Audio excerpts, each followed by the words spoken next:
네, 우리 렘넌트들 반갑습니다. 우리 함께 자기 자신에게 이렇게 고백하겠습니다. 예수님만 그리스도입니다. 부활의 증인이 됩시다.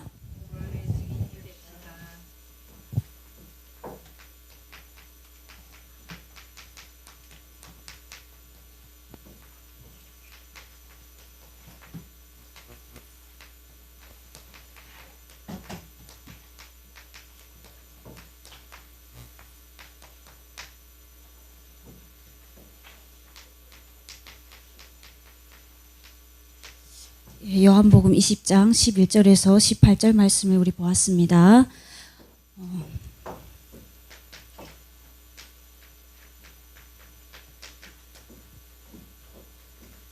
성경은 항상 우리에게 문제가 무엇인지 말씀합니다. 하나님을 몰라요. 이 상태를 하나님 떠난 상태라고 합니다. 이것이 원죄입니다. 이것이 가장 큰 근본적인 문제입니다. 우리의 영이 사단에게 잡혀서 에베소서 2장 1절처럼 허물과 죄로 죽었기 때문에 절대로 하나님을 스스로 알 수가 없습니다. 하나님을 모르면 이 죄와 저주가 따라오지요. 로마서 3장 23절에 모든 사람이 죄를 범하였음에 하나님의 영광에 이르지 못한다고 했습니다. 그리고 사단에게 장하게 됩니다. 사단의 노예로 태어날 때부터 마귀 자녀로 태어날 수밖에 없습니다. 우리는 하나님께서 여기에 우리에게 답을 주셨고 예수 그리스도를 보내주셨지요. 하나님을 떠난 상태에서 우리가 하나님을 만나면 됩니다. 영적인 고아 상태에서 원래 아버지 하나님을 다시 만나면 됩니다. 그 길이 바로 예수님이 오셔서 되어주셨습니다. 참 선지자, 참 선지자가 되어주셔서 우리에게 길이 되어주셨고 주인이 되어주셨습니다. 그리고 죄와 저주 가운데서 로마서 8장 2절 말씀으로 생명의 성령의 법으로 우리에게 참 자유를 주셨지요. 그리고 요한일서 3장 8절 말씀으로 하나님의 아들이 나타나신 것은 마귀의 일을 멸하려 하심이라. 우리에게 승리의 신분을 주셨습니다. 우리 렘넌트들 이 앞에 건 어떻게 됐든지 간에 이 말씀을, 이 세 가지 말씀은 평생 툭 치면 나올 정도로 암송하고 계셔야 됩니다.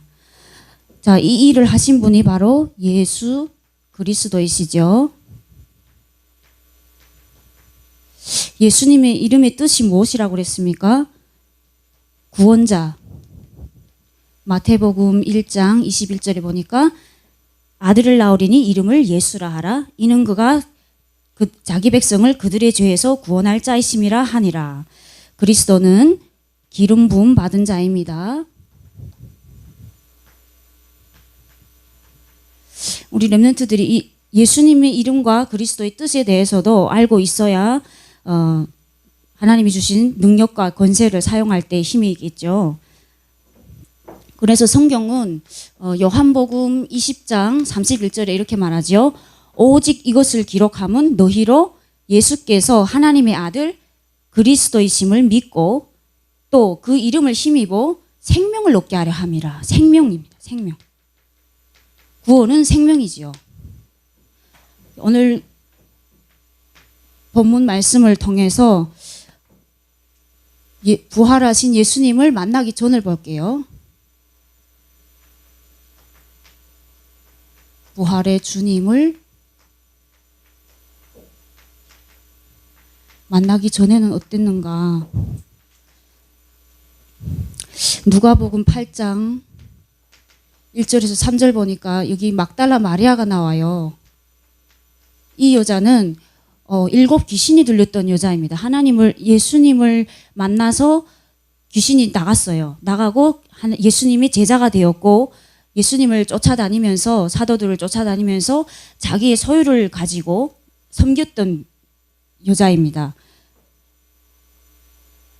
그리고 마태복음 27장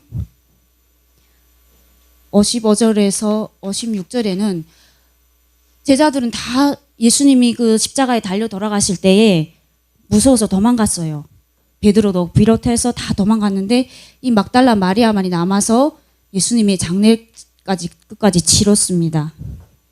예수님을 가장 사랑하고 사모했던 여자인 것 같아요. 제자입니다. 그리고 요한복음 20장 오늘 본문의 말씀처럼 그 3일째 되는 날에 찾아갔어요. 무덤에 찾아가서 보니까 예수님이 안 계시죠. 천사들이 와서 천사들만 있고 그러니까 막달라 마리아가 울고 있었어요. 울고 있었는데 천사들이 왜 우냐 물어보니까 우리 주님이 어디 갔는지 없다고 좀 찾게 해달라고. 예수님이 말하면서 딱 돌아서는데 예수님이 나타나셨죠. 나타났는데 예수님을 알지 못하고 어떻게 해요? 착각하는 거예요. 그러면서 예수님 보고 동산지기인 줄 알고 우리 주님을 또 어디에다 놨는지 사람들이 가져갔는데 모르겠다. 예수님께서 마리아야 하니까 정신이 번쩍 들었어요. 그러면 선생님 그 다음에 가서 제자들에게 알리라고. 그 전까지는 착각하는 거예요. 몰랐어요. 또 이 누가복음 24장 9절에서 11절 보니까 제자들도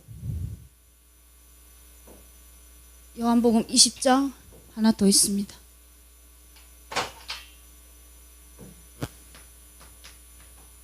요한복음 20장 19절에는 이 사실을 듣고도 제자들이 두려워했다고 그랬어요. 그리고 누가복음 24장의 9절에서 11절에는 이 마리아가 가면서 제자들에게 말했어요. 제자들을 보고서 예수님이 부활하셨다고 말했는데도 제자들이 어떻게 들었냐? 헛소리로 들었다고 그랬어요. 예, 헛소리로 들었다고 그랬고요. 또 누가복음 24장 17절에는 이 두 제자가 듣고도 두 제자가 엠마오의 두 제자가 가면서 예수님이 나타나셔서 말씀하시는데 예루살렘에서 일어난 일을 당신이 아직도 모르네 하면서 슬퍼하고 있었거든요. 그래서 예수님이 이 17절 지나서 25절에 말씀합니다.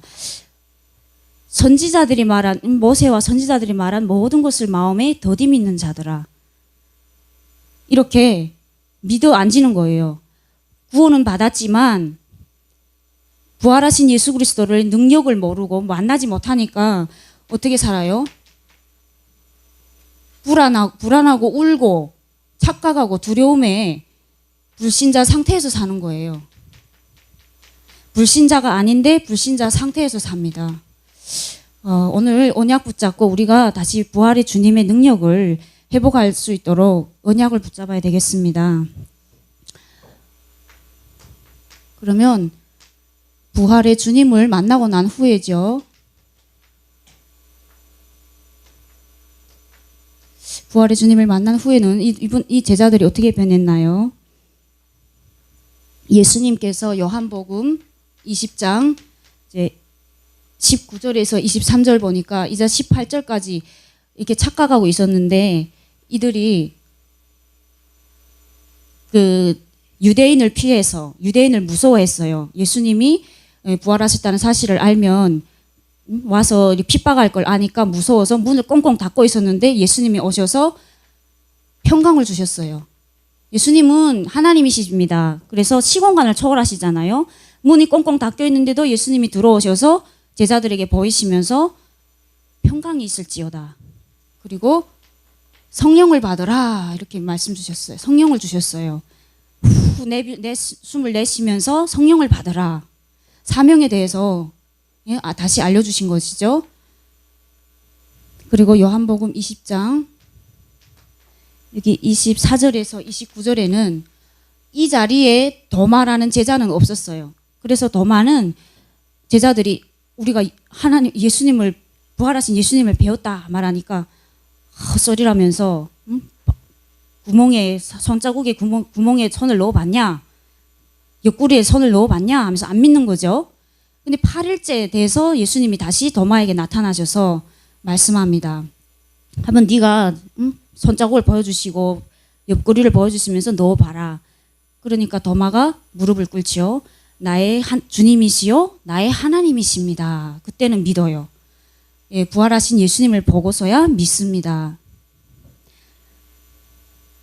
우리도 2000년 전에 이 주님이 부활의 사건을 우리가 그러면서 예수님이 너는 보는 거로 믿느냐? 보지 않고 믿는 자가 복이 있다. 이렇게 말씀하시죠.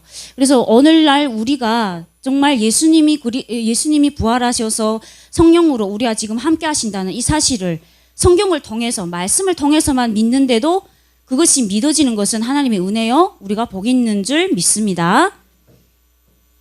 그러면 이 부활의 증거가 무엇입니까? 고린도전서 바울은 이렇게 말합니다. 고린도전서 15장 3절에서 4절 말씀, 그리스도께서 성경대로 그리스도께서 우리 죄를 위하여 죽으시고 장사 지낸 바 되었다가 성경대로 사흘 만에 다시 살아나사, 이렇게 확증하지요. 예. 성령의 약속대로, 성경의 약속대로. 부활은 성경의 약속입니다.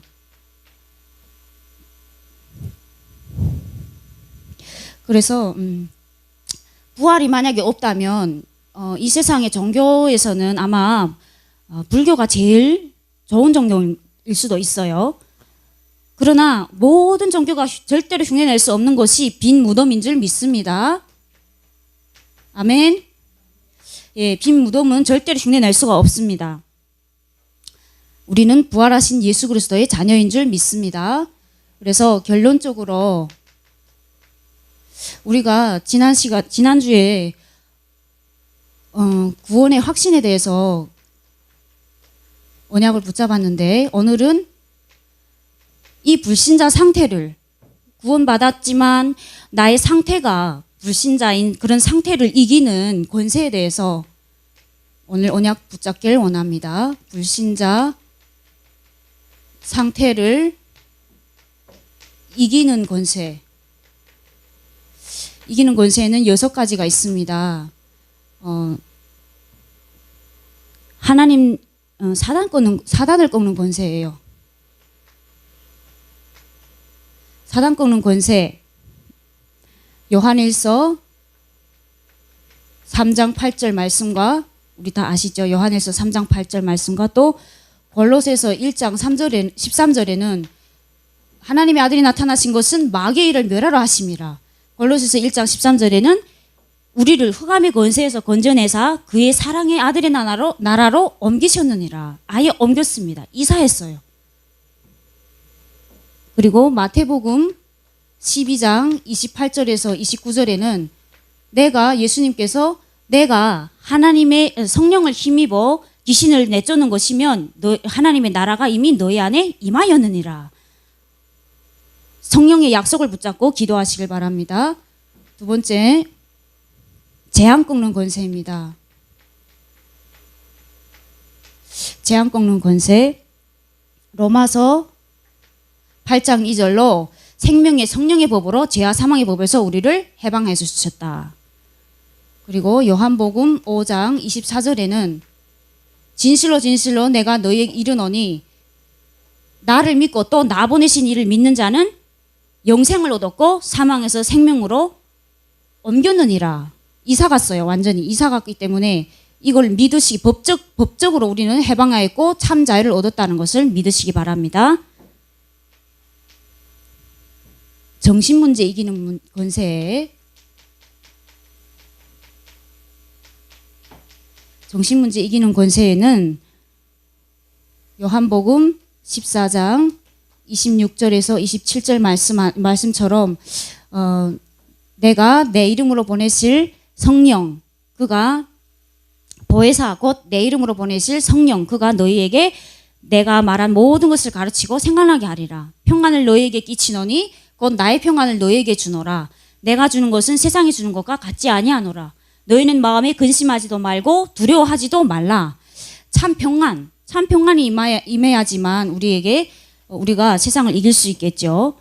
그리고 시편 55편 22절에는 하나님께서 다윗이 이렇게 고백했습니다. 내 짐을 여호와께 맡기라. 그가 너를 붙드시고 의인의 여동함을 영원히 허락하지 아니하시리로다. 우리를 끝까지 붙드시겠다는 거예요. 내 짐을 여호와께 맡기라. 우리 학업에 문제가 있습니까? 우리 가정에 문제가 있어요. 나의 환경에 문제가 있어요. 이 짐을 그대로 가지고 예배 속으로 들어오셔서 하나님께 아뢰는 시간 되길 기도합니다. 이럴 때 하나님이 참 평안 주시겠다는 거죠. 다니엘이 사자굴 속에 들어갔을 때 하나님을 찬양했어요. 바울이 감옥에서도 여호와를 찬양했어요. 왜 그렇죠? 참 평안이 있었기 때문이 아니겠습니까? 우리도 이 말씀을 붙잡고 하나님이 주신 참 평안으로 세상을 이겨나갈 수 있도록 기도해야 되겠습니다. 그리고 네 번째는 육신 문제를 이기는 권세입니다. 육신 문제 이기는 권세.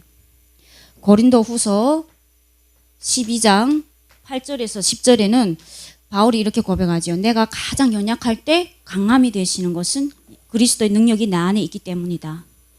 또 이사야 41장 9절에서 10절에는 두려워하지 말라. 내가 너와 함께함이라. 놀라지 말라.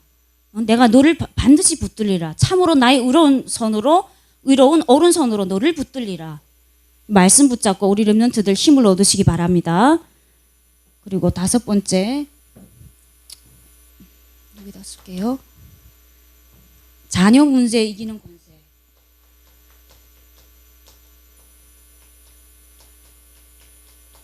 자녀 문제 이기는 권세. 우리 렘넌트들에게 이 상관이 없다고 생각하지 마시고 지금부터 어릴 때 각인하고 뿌리 내리고 체질되어서 우리 자녀들에게도 또 후대들에게 이 언약을 전달하시기 바랍니다.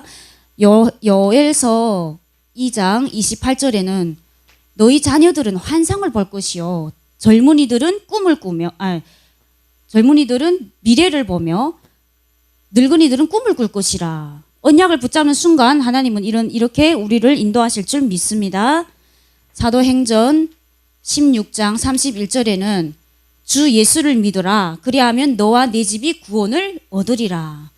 우리 자녀들을 하나님께서 완벽하게 책임지시겠다는 사실을 믿고 언약 잡으시길 바랍니다.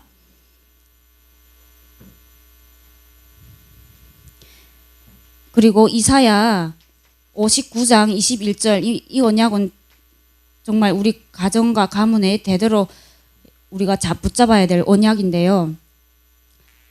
너 위에 있는 내 영과 내 입에 둔 내 말이 내 입에서와 내 후손과 내 후손의 후손의 입에서 영원히 떠나지 않게 하리라. 여호와의 말이니라. 하나님의 언약이 우리가 하나님의 언약을 붙잡으면 하나님의 언약은 우리를 통해서 우리 후대들에게까지 영원히 전달되게 하시겠대요. 이 말씀 붙잡고 가문 복음화를 위해서 우리 기도합시다. 그리고 여섯 번째, 미래 문제 이기는 권세. 구원받았지만은 미래에 대해서 불안하고 불신자 상태에서 사는 그 상태를 이 미래 문제 이기는 권세를 가지고 언약 잡고 기도하시길 바랍니다. 빌립보서 3장 20절이죠. 빌립보서 3장 20절에는 그러나 우리 시민권은 하늘에 있는지라 거기로부터 구원하는 자 곧 주 예수 그리스도를 기다리노니. 우리의 권세가 하늘에 있다는 것. 이 땅에 살면서만. 그래서 바울이 고린도전서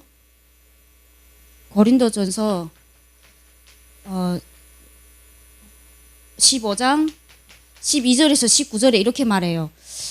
예수님의 부활이 만약에 예수님께서 부활하시지 않았다면은 우리의 믿는 것도 헛것이요 전파하는 것도 헛것이다. 우리는 죄인이다. 그냥 우리가 만약에 이 세상에 살면서 이 세상의 삶뿐이 소망이 이 세상에 그냥 육신적인 삶뿐이라면 우리는 모든 자 중에 더욱 불쌍한 자이리라. 그러나 예수님께서 성경대로 약속대로 부활하셨기 때문에 우리는 승리할 수 있는 것이죠. 이 언약을 붙잡으시길 바랍니다. 오늘 주신 권세는 왜 주셨습니까? 사용하라고 주셨어요. 이 언약 잡고 권세를 사용하시는 한 주간 되길 기도드립니다. 자, 기도합시다. 하나님 아버지 은혜를 감사합니다. 주는 그리스도시요 살아계신 하나님의 아들이심을 고백합니다. 하나님 오늘 하나님의 말씀을 많이 적었습니다.